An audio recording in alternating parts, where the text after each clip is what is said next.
제목이요, 사랑의 신앙 공동체인데 우리 옆에 계신 분하고 한번 인사하시겠습니다. 사랑의 신앙 공동체를 만듭시다. 이렇게 또 한번 인사하겠습니다. 오늘 구정 연휴 기간이니까 새해 복 많이 받으세요.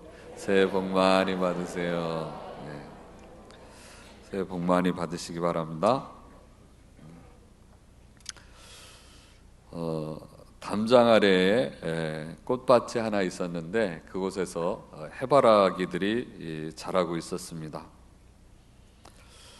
햇님을 바라보면서 뻗어가는 이 해바라기들은 서로 누구의 키가 더 높이 올라가는지 자랄 것인지 경쟁하면서 이렇게 자라고 있었습니다.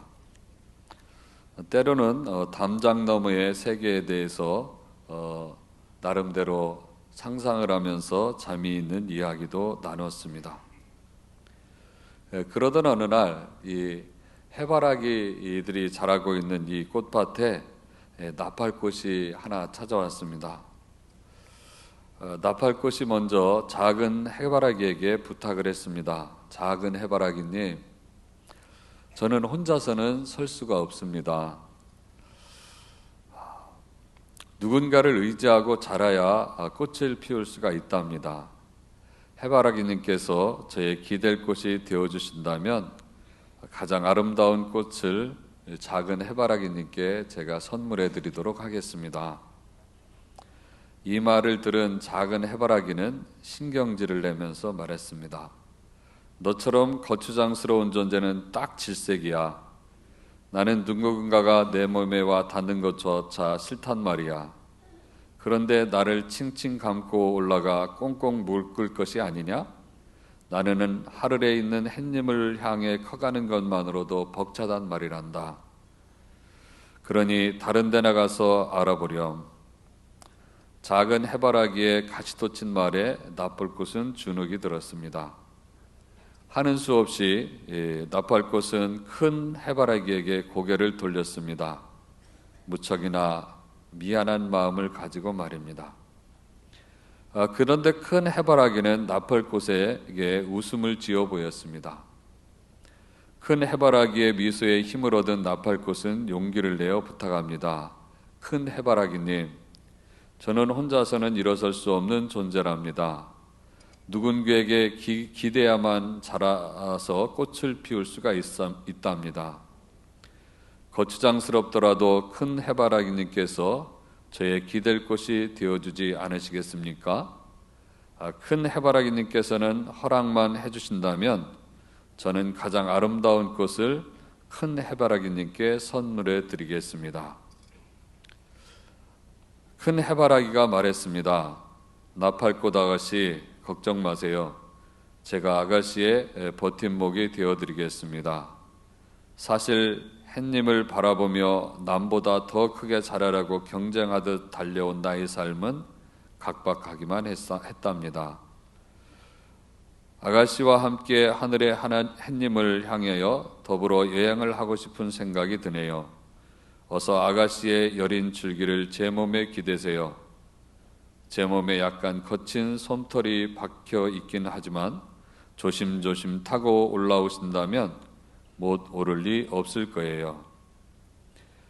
큰 해바라기의 기꺼운 허락을 받은 나팔꽃은 기쁨에 겨워 해바라기의 몸을 감싸 안으면서 계속해서 자라 올랐습니다. 마침내 나팔꽃은 연분홍 나팔꽃을 가득 피웠고 바깥 세상의 아름다움도 구경할 수가 있게 되었습니다. 또한 나팔꽃의 아름다움으로 큰 해바라기도 더욱더 아름답고 우아해 보였습니다. 그런데 어느 날 갑자기 거센 비바람이 몰아쳤습니다. 밤새도록 바람이 불고 이제 정말 비가 내렸는데 그만 이제 잔잔해진 아침 해가 떠올랐습니다. 나팔꽃은 부랴부랴 꽃을 피워 아침을 맞이했습니다. 그날 아침 나팔꽃은 작은 해바라기의 모습을 보고 소스라치게 놀랐습니다. 왜냐하면 해바라기의 목이 꺾인 채로 흔들거리고 있었기 때문입니다.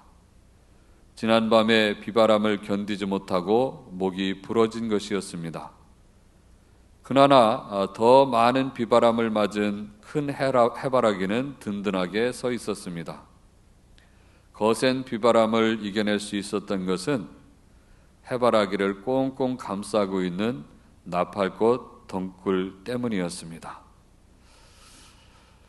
아침에 따사로운 햇님을 향해 큰 해바라기와 나팔꽃은 꽃의 아름다움보다 더 선함과 아름다움으로 함께 행복하였습니다. 물론 이런 이야기는 지어낸 이야기겠죠, 그죠? 그런데 우리가 이해할 수 있는 이야기입니다. 우리 신앙 공동체 안에는 해바라기 같은 사람도 있고 나팔꽃 같은 사람도 있습니다. 그럼에도 불구하고 우리가 어떻게 함께 연합해서 사랑하며 공존하는 신앙 공동체를 만들어 가느냐 하는 것은 우리들의 마음입니다. 오늘 본문의 시는 다윗이 지은 시입니다.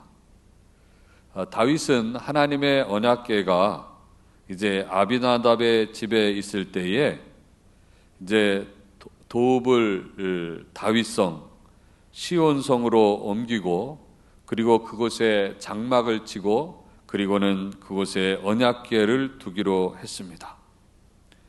그래서 다윗은 레위인들로 하여금 이 언약궤를 아비나답의 집에서 메고 올라와서 자기가 이제 만들어 놓은 장막에다가 잘 넣어 놓기를 원했고 그곳에서 하나님을 섬기기를 원했습니다. 그래서 조를 편성해서 언약궤를 지키며 보호하고 관리했고 또 윤번제로 돌아가면서 찬양을 올려드리고 거기서 하나님 앞에 제사를 드렸습니다.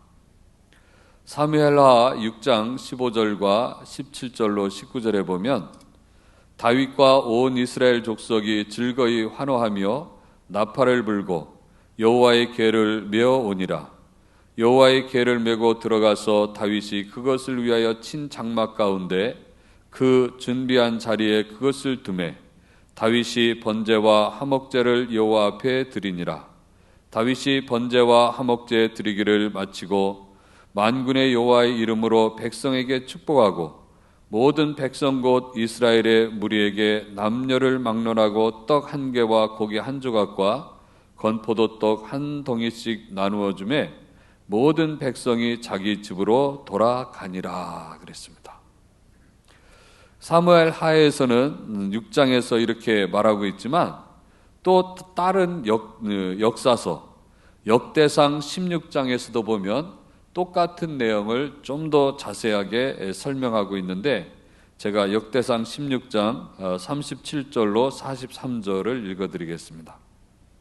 다윗이 아삭과 그의 형제를 여호와의 언약궤 앞에 있게 하며 항상 그 궤 앞에서 섬기게 하되 날마다 그 일대로 하게 하였고 오벳 에돔과 그의 형제 68명과 여두둔의 아들 오벳 에돔과 호사를 문지기로 삼았고 제사장 사독과 그의 형제 제사장들에게 기브온 산당에서 여호와의 성막 앞에 모시게 하여 항상 아침 저녁으로 번제단 위에 여호와께 번제를 드리되 여호와의 율법에 기록하여 이스라엘에게 명령하신 대로 다 준행하게 하였고 또 여호와의 인자하심이 영원하심으로 그들과 함께 헤만과 여두둔과 그리고 택함을 받아 지명된 나머지 사람을 세워 감사하게 하였고 또 그들과 함께 헤만과 여두둔을 세워 나팔과 제금들과 하나님을 찬송하는 악기로 소리를 크게 내게 하였고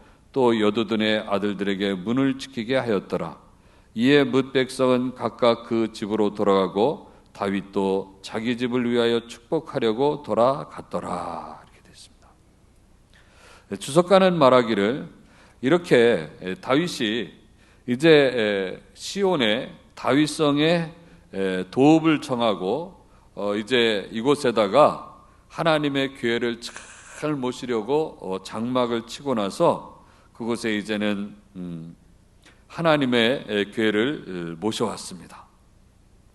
그리고 그 하나님의 교회를 그 장막 가운데 이제 잘 모시고, 그리고서는 어떻게 해요? 번제와 화목제를 드렸다 했습니다. 또 자기가 드릴 뿐 아니라 사독을 중심으로 해서 이제 제사장들에게 아침 저녁으로 번제를 드리게 하였고, 또 그리고 거기에 보면 여두둔과 해만을 택해 가지고 거기에 사람들에게 이제 찬양을 올려드리게 했고, 또 그것을 지키게 했어요. 그 문을 지키면서 이 여호와의 궤, 언약궤를 관리했던 것을 볼 수가 있습니다. 그런데요, 이렇게까지 오기까지 이스라엘 백성들은 하나 되어 있지 않았었습니다. 왜 하나 되어 있지 않았었냐면, 다윗이 이제 유다 지파의 왕으로 옹의를 받았어요. 그때까지만 해도 이 사울과 그리고 나머지 지파는 이 베냐민 지파와 사울을 중심으로 해서 있었습니다. 그런데 사울과 다윗 사이에는 끊임없는 내전이 있었습니다. 오랫동안 내전이 있었어요. 그러면서 정말 서로가 서로를 죽이기 위해서, 아니 사울이 다윗을 죽이기 위해서 끊임없이 다윗을 찾아다녔습니다. 그리고 이제는 사울이 죽고 통일 왕국을 이루었지만, 그럼에도 불구하고 이 베냐민 지파 사람들은 이 다윗에 대해서 좋지 않은 감정을 가지고 있었습니다. 그래서 온 이스라엘이 하나 되지 못한 가운데 있었어요. 그런데 바로 이 성막을 준비하기 위해서 잘 장막을 치고, 이제는 그 오벳 에돔의 집에서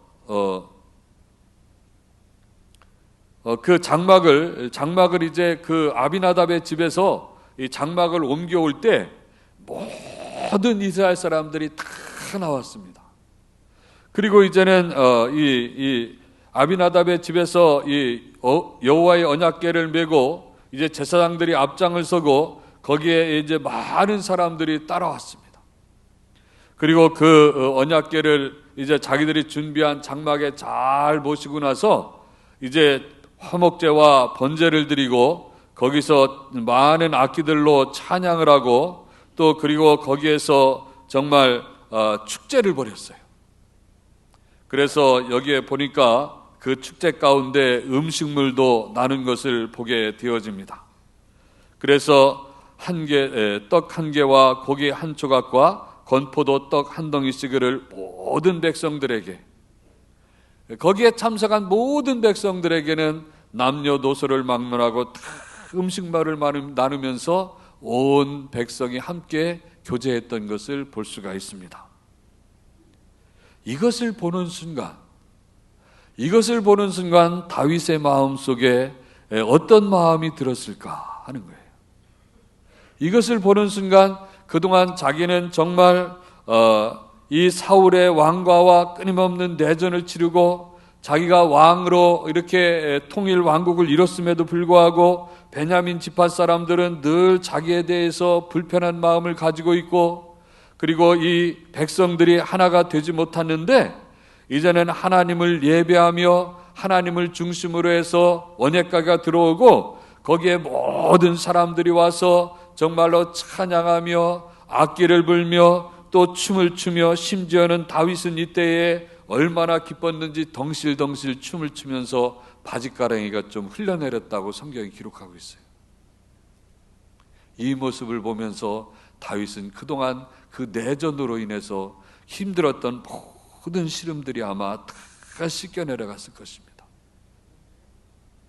그러면서 자기 심령 속에 느껴지는 것이 뭐냐면은 참 아름답다, 참 선하다. 그럴 때 하나님이 보시기에도 가장 선하고 아름다운 것이 무엇인가?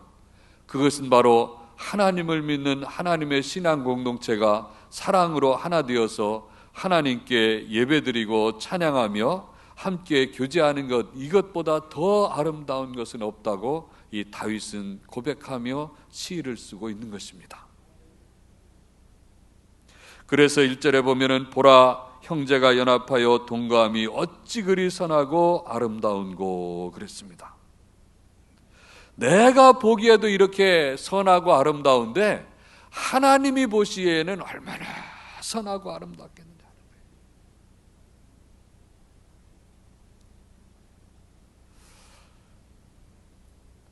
사람은요, 누구나 다 선을 추구합니다. 사람은 또 누구나 다 아름다운 것을 추구합니다. 이 철학자들이 이 선을 말할 때요, 가장 선한 것이 무엇인가? 라고 말할 때 지고의 선이라고 그럽니다. 근데 제가 이렇게 생각해 보니까 공자님이 생각할 때 가장 선한 것은 무엇인가? 그것은 깨달음이라고 생각했을 것 같다는 생각이 들어요. 공자님이 하신 말씀 중에 이런 말이 있습니다. 조문도 석사가의. 이 조문도라는 말은 아침에 도리를 깨달으면이라는 뜻입니다. 그러니까 아침에 인간이 인간답게 살아갈 수 있는 이치, 도리를 깨달으면 석사가의, 저녁에 죽어도 좋다, 저녁에 죽어도 가능하다. 다시 말하면은 참된 인간의 도리를 깨달으면 더 이상 삶에 미련이 없다, 그런 뜻입니다. 그래서 정말 더 이상 삶에 미련이 없는 것이 뭐예요? 가장 선한 거예요. 가장 선한. 공자가 생각하신 가장 선한 것입니다. 그것은 바로 깨달음입니다. 이것이 공자에게는 지고의 선이 아닌가 생각을 합니다. 고타마 시타르타 이 부처님도 마찬가지입니다. 그도 역시 깨달음을 중시했습니다. 그는 깨닫기 위해서 티벳과 인도 국경선에 있는 작은 왕궁을 버리고 이제 보리스나무 밑에 가서 고향을 하면서 깨닫기 위해서 노력했습니다. 지금도 그의 제자들인 승려들이 면벽하고 그리고 앉아서 참선을 하며 깨닫기를 노력하고 있습니다. 깨닫는 것도 중요합니다. 그러나 그것보다 더 중요한 것이 있는데 공동체가 하나 되는 것입니다. 어떤 예술가는 미를 추구했습니다. 아름다움을 추구하기 위해서 아름답다고 하는 곳에 가서 그 아름다움을 화폭에 담기 위해서 집을 떠났습니다. 그래서 아름답다고 하는 곳이 있는 곳마다 찾아다녔습니다. 그것도 아름다움이 있었습니다. 그런데 그가 생각한 그런 흡족할 만큼 아름답지는 못했습니다. 그래서 이제는 집을 나가서 뭐 하는 곳을 이제 찾아다니고 돌아다니다가 지쳐가지고 그만 이제 집으로 돌아왔습니다.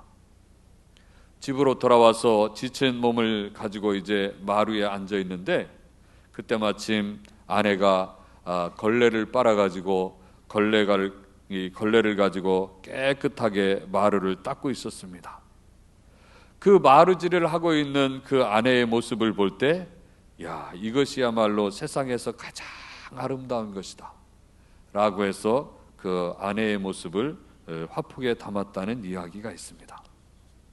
이렇게 철학자는 철학자 나름대로, 예술가는 예술가 나름대로 선한 것과 아름다운 것을 추구하는데, 이 아름다운 것과 선한 것은 예술가만 추구하는 것도 아니고 철학자만 추구하는 것도 아니고 모든 사람들이 다 추구하는 것입니다. 그런데 이 다윗이 볼 때에는 그 아름다움과 선한 것이 어떠한 물체에 있는 것이 아니라 정말 공동체 안에 있는데, 그 공동체 안에서 하나 된 것만큼 이상 아름다운 것이 없다는 것입니다. 공동체 안에서 하나 된 것 이상 그 선한 것이 없다고 하는 사실입니다. 그래서 정말 다윗이 이 선하고 아름다운 것을 볼 때에 하나님께서 얼마나 하나님께서 이것을 보시고 아름답다고 생각하실 것인가, 선하다고 생각하실 것인가 하는 거예요. 그러면서 자기 이 심령 속에서 시상이 떠올라 가지고 이 시를 믿음으로 고백하며 노래하는 것을 볼 수가 있습니다. 그러면서 이 다윗에게 두 가지 이미지가 떠올랐어요. 이 아름다움을 어디에다가 비유할 것인가 하는 것입니다. 첫 번째 2절에 보면 2절에 그렇게 말하고 있습니다. 우리 다 같이 한번 함께 2절 말씀을 읽겠습니다. 시작. 머리에 있는 보배로운 기름이 수염 곧 아론의 수염에 흘러서 그의 옷깃까지 내린 같고. 아멘. 서기 70년 로마의 파니아누스 황제의 아들인 티투스가 아버지의 명령을 받아서 예루살렘 정벌에 나서게 되어집니다. 이 티투스가 이 예루살렘을 포위하고 공격하려고 할 때 성 안에 있는 사람들이 이 티투스에게 나왔습니다. 성 안에 있는 사람들이 티투스에게 나와가지고 티투스에게 부탁을 했습니다. 예루살렘 성 전체를 다 불태워도 좋은데 한 집만은 꼭 남겨달라는 것입니다. 그 성 안에 있는 한 집, 그 한 집만은 꼭 불태우지 말고 보존하게 해달라고 부탁을 했다고 합니다. 그 집은 바로 누가 살고 있는 집이냐면 랍비들이 살고 있는 집이었습니다. 랍비들이 그 집에서 이제는 성경 말씀을 가지고 필사를 해서 그것을 사본으로 만들고 그것을 항아리에 담아서 썩지 않게 잘 보관하고 그것을 후대에 전하며 하나님의 말씀인 율법을 그들이 연구하고 그들이 공부해서 그것을 후대에 가르치고 당대의 사람들에게 가르치는 그러한 집, 그래서 랍비들이 살아있는 그 집을 보존해달라고 티투스 장군에게 부탁을 했다고 합니다. 왜냐하면 예루살렘 성 안에 있는 사람들뿐 아니라 모든 유대인들은 가장 존경하는 사람이 랍비였습니다.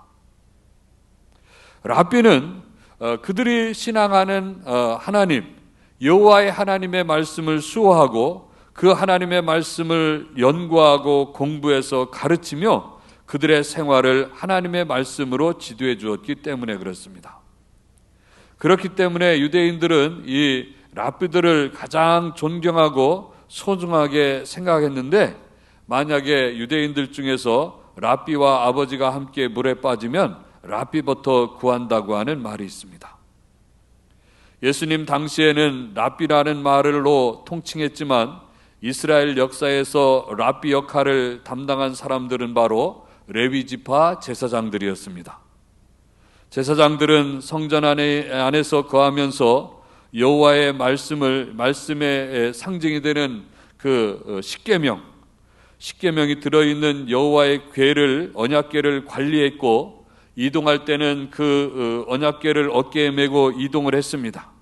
또 그리고 백성들에게 십계명을 중심으로 해서 여호와 하나님의 말씀을 가르쳤고, 그들은 하나님 앞에 제사를 지내며 정말 집도하는 그러한 일을 했습니다.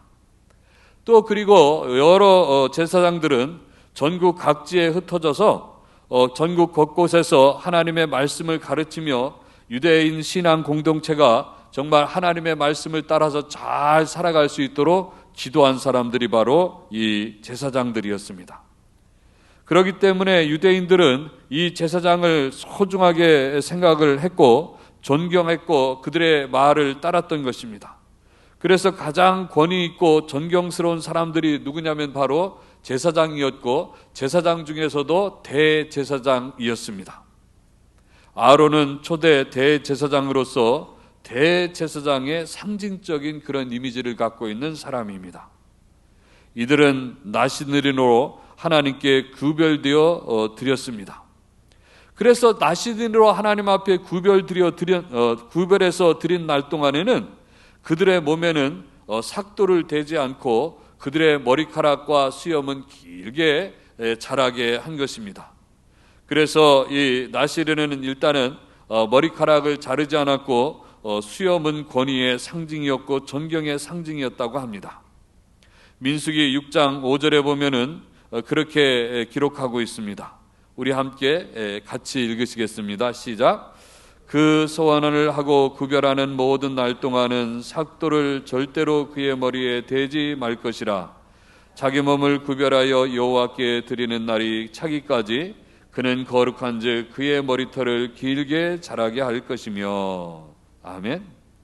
그러므로 이 제사장과 대제사장은 나시늘으로 하나님 앞에 드려졌기 때문에 머리카락을 자르지 않았습니다.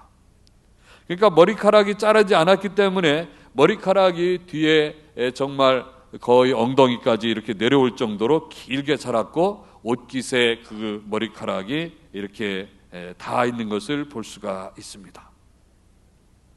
특별히 이 대제사장은 이제 대제사장 위임식에 보면은 대제사장의 의복을 갖춰 입고 세마포 의복을 입고 관유를 부어 흘러내리는 그러한 그 기름이 옷깃에 닿는 그 거룩함과 위엄을 영광스러운 모습을 하고 있는 것을 볼 수가 있습니다. 이런 대제사장을 모든 사람들이, 모든 이스라엘 백성이 존경했고 그가 그의 입으로 전하는 하나님의 말씀을 그들은 따랐던 것입니다. 이 대제사장의 모습은 권위의 상징인 것입니다. 이와 같이 하나님을 믿는 신앙 공동체가 사랑으로 연합해서 하나 되면 정말 모든 사람들에게 사랑과 존경을 받게 된다는 것입니다. 서로도 그렇게 소중하고 귀한 사람으로 여겨주지만 동시에 그들을 바라보는 그 외의 많은 사람들도 그들을 선하고 아름답게 생각하고 또 그들의 권위와 그들을 존경하게 되어지는 것입니다.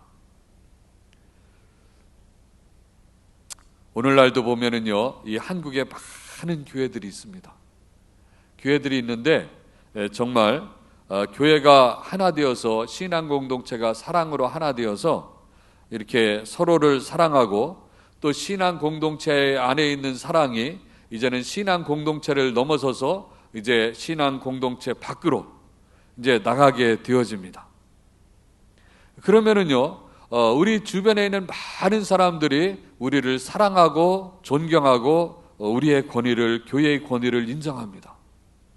그런데요, 그렇지 않고 교회 공동체가 서로 다투고 싸우고 시비를 하면 그때는 어떻게 되냐면 세상 사람들이 그렇게 합니다. 우리가 하나님 믿자고 교회 가자고 전도를 하면 너나 잘 믿어라, 그렇게 말을 합니다. 너나 잘 믿어라. 그래서 교회의 권위가 상실되고 교회에 대한 존경심이 사라지는 것을 볼 수가 있습니다. 그래서 예수님도 제자들에게 말씀하시기를 너희가 사랑할 때만이 사람들이 너희가 내 제자라고 인정할 것이다 하는 것입니다. 그래서 요한복음 13장 34절로 35절 말씀인데요, 우리 같이 한번 함께 읽으시겠습니다. 시작. 새 계명을 너희에게 주노니 서로 사랑하라. 내가 너희를 사랑한 것 같이 너희도 서로 사랑하라. 너희가 서로 사랑하면 이로써 모든 사람이 너희가 내 제자인 줄 알리라. 아멘. 그래서 정말 우리가 사랑으로 연합된 신앙 공동체를 형성할 때만이 교회가 되어지고 많은 사람들이 교회를 소중하게 여기고 교회의 권위를 인정하게 되어지는 것입니다. 그래서 다른 지역에서 정말로 이 지역으로 이사를 오게 되어지면 이사 온 사람들이 교회를 알아봅니다. 그래서 이 지역에 어떤 교회가 좋은 교회인가 가서 예배도 드려보고 또 복덕방에 가서 집을 얻을 때 이 교회, 이 지역에 좋은 교회가 어디냐고 물어보기도 하고 택시를 타면 택시 운전 기사에게 물어보기도 한답니다. 그때 사람들이 그렇게 말합니다. 이 지역에 상광교회가 있으니까 상광교회로 꼭 가라고 말한답니다. 할렐루야. 그런 교회가 되시기를 주님의 이름으로 축원합니다. 그래서 정말 이 상동과 부천 지역에 누군가가 서울에서나 저 전라도나 경상도에서 이사를 오면 교회를 가고 싶은데 어느 교회가 좋은 교회냐고 물어본다면 상광교회가 참 좋은 교회입니다. 그렇게 사람들이 말해서 우리 교회가 번성하고 정말 하나님 앞에 영광 돌리는 그러한 놀라운 역사가 있으시기를 주님의 이름으로 축원합니다. 그렇게 되기 위해서는 우리가 사랑으로 연합된 신앙 공동체가 되어야 합니다. 또 이 다윗이 생각할 때 한 가지 또 마음에 그려지는 것이 있었습니다. 그것이 뭐냐면요, 헐몬산의 이슬이었습니다. 그래서 사랑으로 연합된 신앙 공동체는 헐몬산의 이슬이 온 시온산에 내린 것 같다 그랬습니다. 그래서 우리 오늘 본문 말씀 3절 말씀 같이 한번 함께 읽으시겠습니다. 시작. 헐몬의 이슬이 시온의 산들에 내린 것 같도다. 거기서 여호와께서 복을 명하셨나니 곧 영생이로다. 아멘. 이스라엘 최북단에 있는 지역이 어디냐면 단이라는 지역입니다. 이 단 북쪽에 보면 이 헐몬산이 있는데 요즘은 헤르몬산이라고도 부릅니다. 이 헐몬산의 높이는 2814m라고 되어 있는데 레바논과 시리아 국경을 따라서 남북으로 뻗어 있는데 이 남북으로 뻗은 이 샤르키 산맥 최남쪽에 위치해 있습니다. 우리나라 한라산이요 1950m입니다. 그리고 북쪽에 있는 백두산이 2750m라고 합니다. 저는 한라산은 좀 가봤지만 아직 백두산은 가보지 못했습니다. 그런데요, 이 헬몬산은 한라산의 보다는 한 1000m 정도 더 높고 백두산보다는 약 한 100m 정도 높습니다. 그래서 이 헬몬산은 그 위에 이 만년설이 있다고 합니다. 만년설이 있고 또 그리고 이스라엘 땅은 사막지대인데 우기가 언제냐면 겨울철이에요. 그래서 보통은 10월부터 비가 내려서 3월까지 비가 내리는데 10월과 11월에 내리는 비를 이른 비라고 그럽니다. 그리고 2월과 3월에 내리는 비를 늦은 비라고 그러는데 가장 많이 비가 내릴 때가 언제냐면 12월과 1월이라고 그럽니다. 그런데 이렇게 비가 내리면 이 이스라엘 땅 이 지역은 사막지대이기 때문에 비가 내리지만 헬몬산은 높이 고도가 높기 때문에 거기는 냉기가 있고 추워서 거기에는 눈이 내립니다. 그래서 눈이 내리고 또 내리고 또 내려서 정말로 거기에 많이 쌓이게 되어지면 이제는 그 눈이 봄철 약 한 3월달이 되어지면 녹아가지고 흘러내려오기 시작합니다. 눈이 녹아내린 물이 때로는 개천으로도 흐르지만 그것이 이제는 땅에 스며들어가지고 땅에 있는 깊은 곳에 안반수와 부딪혀서 솟아오르는데 그렇게 되면 지하수를 형성해가지고 어디로 솟아오르냐면은 이 이스라엘 백성들이 살고 있는 그 가장 최북단 단 지역으로 솟아오릅니다. 그래서 단 지역에 거대한 물줄기 세 개가 이제 이 헬몬산에서부터 흘러내려온 물로 인해서 솟아오르는 지하수가 있고 그것이 세 개의 물줄기가 흘러내려 가지고 어디로 오냐면은 훌레 호수라고 하는 호수로 내려옵니다. 거기서 이 물줄기 세 개가 합쳐져 가지고 다시 이제 하나의 물줄기를 이루어서 그 다음에는 어디로 가냐면은 갈릴리 바다로 가게 되어집니다. 갈릴리 바다에서 이제는 다른 물들과 합쳐 가지고 거대한 호수를 이루고 그 다음에 흘러가는 것이 바로 이제는 요단강을 타고 흘러가다가 사해바다로 들어가게 되어집니다. 그러므로 그 수원지가 어디냐면은 그 사해바다까지 흘러가는 물의 대부분의 이 수량이 어디에서부터 흘러나오냐면은 저 헬몬산에서부터 내려오는 것입니다. 그런데 이 헬몬산부터 내려오는 이 물줄기가 있는 그 주변에는 얼마나 풍부한지 몰라요. 식물들도 잘 자라고 물속에서 물고기도 자라고 사람들이 그 강가, 호숫가, 바닷가 주변으로 촌락을 이루어서 거기서 사람들이 살고 있습니다. 그래서 아주 비옥한 지역이 바로 이 헬몬산에서부터 흘러내려오는 물줄기입니다. 그것을 먹고 사람들이 먹고 살고 동물들이 먹고 살고 식물들이 그 물을 통해서 자라는 것입니다. 또한 이 이스라엘 땅은 정말 사막지대입니다. 뜨겁습니다. 그런데 헬몬산은 춥고 거기에는 이제 산을 중심으로 해서 많은 이슬이 형성되기 때문에 이렇게 구름이 크게 형성되는데, 이 구름이 어떻게 되냐면 바람을 타고 어디로 이동을 하게 되냐면은 이스라엘 지역으로 이동을 하게 되어집니다. 그래서 밤새 이제 이 구름들이 이동을 해서 거기에 이슬을 내리고 때로는 비를 내려가지고 이스라엘 백성들이 이 땅에서 살아갈 수 있도록 이 생명수, 물을 공급하는 것이 바로 이 헬몬산인 것입니다. 이 다윗은 이 하나된 신앙 공동체를 보면서 정말 하나님을 사랑하는 신앙 공동체가 믿음으로 사랑으로 하나가 되어서 연합하고 함께 하나님을 예배하고 하나님을 경배하고 춤을 추며 교제할 때, 이것이야말로 그 헬몬산에부터 흘러내려오는 그런 구름, 그러한 지하수, 그러한 물줄기가 온 시온에 내려서 시온에 있는 모든 식물들과 동물들과 사람들을 먹여 살리는 것 같이 그러한 생명의 에너지 역할을 한다고 생각하면서 시를 쓴 것입니다.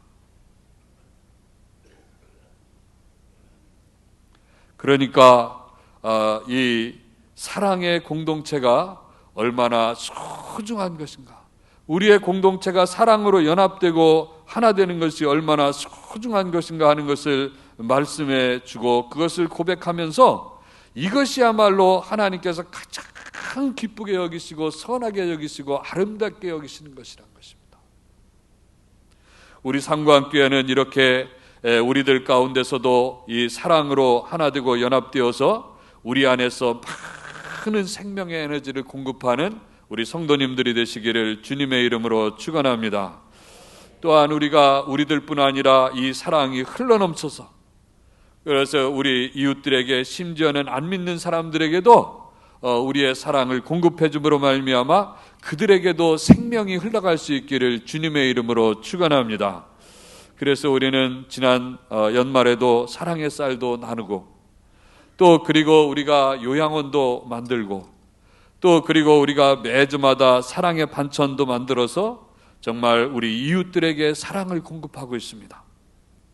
그것이 저들에게 정말 나누어질 때 이 지역에서 상구함교회가 참 좋은 교회고, 이 상구함교회에 생명의 에너지가 있고 사랑의 에너지가 있어서 이 상구함교회에 대해서 좋은 그러한 마음을 갖고 상구함교회를 흠모하고 상구함교회를 정말 가고 싶은 마음이 들 수 있는 그러한 우리 교회가 될 수 있기를 주님의 이름으로 축원합니다.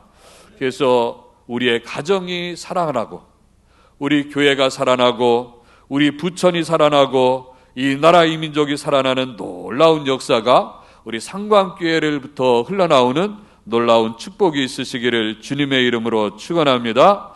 그래서 우리 상구함교회가 많은 사람들로부터 존경을 받고, 우리 상구함교회가 많은 사람들에게 생명의 에너지를 공급하는 그러한 사랑으로 하나 된 연합된 신앙 공동체, 그런 믿음의 공동체가 되시기를 주님의 이름으로 축원합니다. 기도하시겠습니다.